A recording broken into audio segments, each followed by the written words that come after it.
আখির জামানার পয়গম্বর বিশ্ব নবী মুহাম্মদুর রাসূলুল্লাহ সাল্লাল্লাহু আলাইহি ওয়াসাল্লাম যখন মক্কার মধ্যে দাওয়াত দিতেন, লা ইলাহা ইল্লাল্লাহ মুহাম্মাদুর রাসূলুল্লাহ, লা ইলাহা ইল্লাল্লাহ, এক আল্লাহ ছাড়া কোনো মাবুদ নাই, কোনো ইলাহ নাই, কোনো আইনদাতা নাই, কোনো রিজিকদাতা নাই, কোনো বিধানদাতা নাই, মুহাম্মাদুর রাসূলুল্লাহ সাল্লাল্লাহু আলাইহি ওয়াসাল্লাম আল্লাহর প্রিয় রাসূল।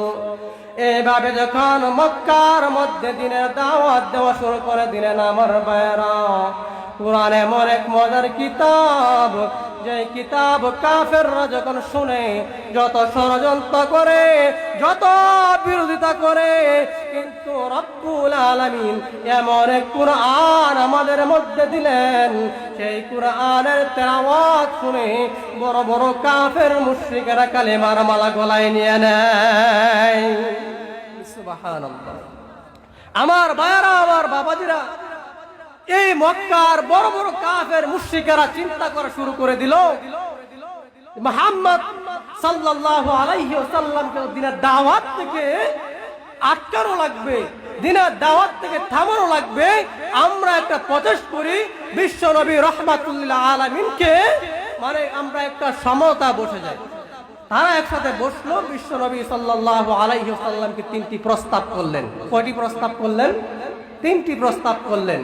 এক নম্বর প্রস্তাব করলেন, ইয়া মুহাম্মদ সাল্লাল্লাহু আলাইহি ওয়াসাল্লাম, এক নম্বর প্রস্তাব হলো, তোমাদের কাছে আমি মক্কার মধ্যে তোমাকে বিরাট আকারের একজন ধনী বানাইয়া দিবেন। কি বানাই দিবেন? ধনী বানাই দিবেন। দ্বিতীয় নম্বর প্রস্তাব করলেন, হে মুহাম্মদ, তুমি যদি ইসলাম ছেড়ে দাও তাহলে তোমার কাছে আরেকটা প্রস্তাব করলাম। সেই প্রস্তাবটা হলো, মক্কার মধ্যে যত ধনী ধনী লোকেরা আছে, তোমার যে মেয়েটা চয়েস হয়, যে সুন্দরী, যে রমণীকে চয়েস হয়, সেই রমণীকে তোমাকে বিবাহ বন্ধনে আবদ্ধ করব।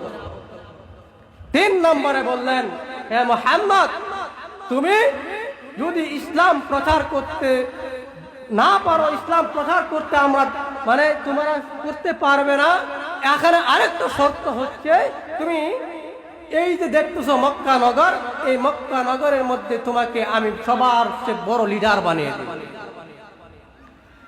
আমার ভাইরা, আমার বাবাজিরা,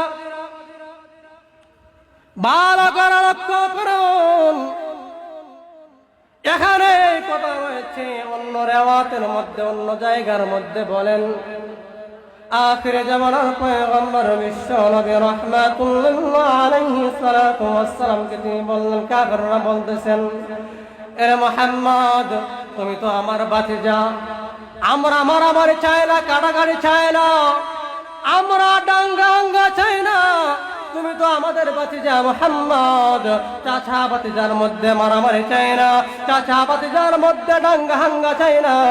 রে মুহাম্মদ, একটি কাজ করলে কি হয় মুহাম্মদ, আমরা যে ধর্ম মানি, তুমি প্রতি বছর এক বছর আমাদের ধর্ম মানবা, আবার পুনরায় আমরা তোমার ধর্ম মানবো, প্রতি বছর পাল্টাইয়া ধর্ম করব। এটা কি মনে হয়?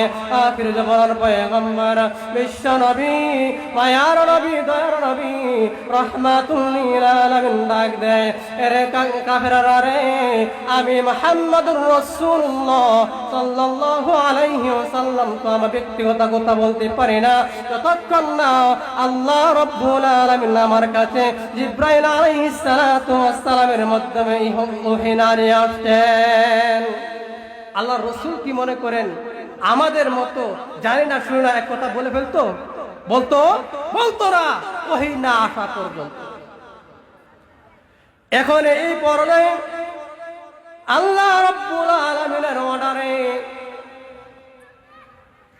জিবরাইল আলাইহিস সালাতু ওয়াসসালামের মাধ্যমে আখিরে জামানার পয়গম্বর বিশ্ব নবী মুহাম্মদুর রাসূলুল্লাহ সাল্লাল্লাহু আলাইহি ওয়াসাল্লামের কাছে ওহী নিয়ে আসলো। কুল ইয়া আইয়ুহাল কাফিরুন, হে নবী, আপনি বলে দেন, হে কাফেররা, লা আ'বুদু মা তা'বুদুন।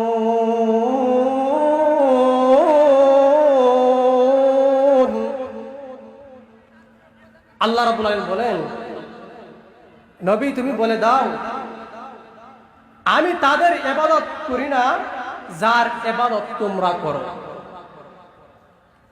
ওয়ালা আনতুম আবিদুনা মা আ'বুদ। না, তোমরা তার ইবাদত করো যার ইবাদত আমি করি। এ পর্যন্তই থাকলো। হুজুর বসা আছেন, আর দুইটা কথা বলে আমি শেষ করে দিব। সর্ব লাস্ট আয়াতের মধ্যে বলেন, লাকুম দীনুকুম ওয়ালিয়া দীন,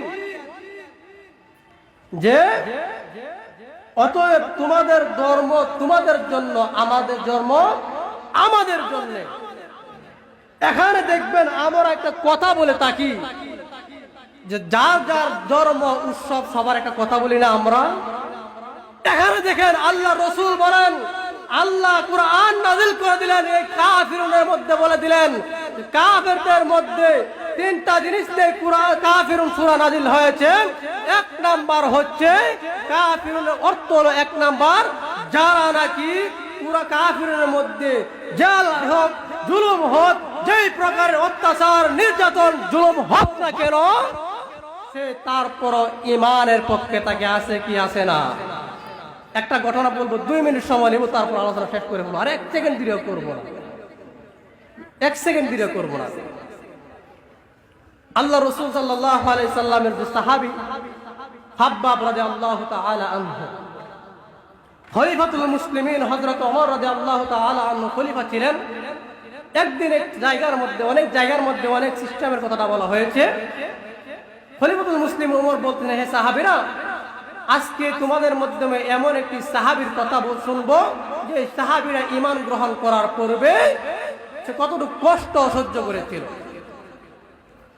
আমার ভাইয়েরা, আমার বাবাজিরা, খলিফাতুল মুসলিমিন হযরত ওমর রাদিয়াল্লাহু তাআলা আনহু তিনি সাহাবাদেরকে ডাক দিয়ে বলেন, সাহাবীরা রে, আজকে এমন একজন সাহাবীর কথা শুনবো যে সাহাবীটা ইসলাম গ্রহণ করার পরে কত অত্যাচার নির্যাতন হয়েছিল। খাব্বাবকে ডাক দিয়ে বলেন, এরে খাব্বাব রে, ইসলাম গ্রহণ করার পরে তোমার কি হয়েছিল? তোমার শরীরে কিসের ছিদ্র ছিদ্র পথ দেখা যায়? খাব্বাব ডাক দিয়ে বলেন, ওগো খলিফাতুল মুসলিমিন ওমর,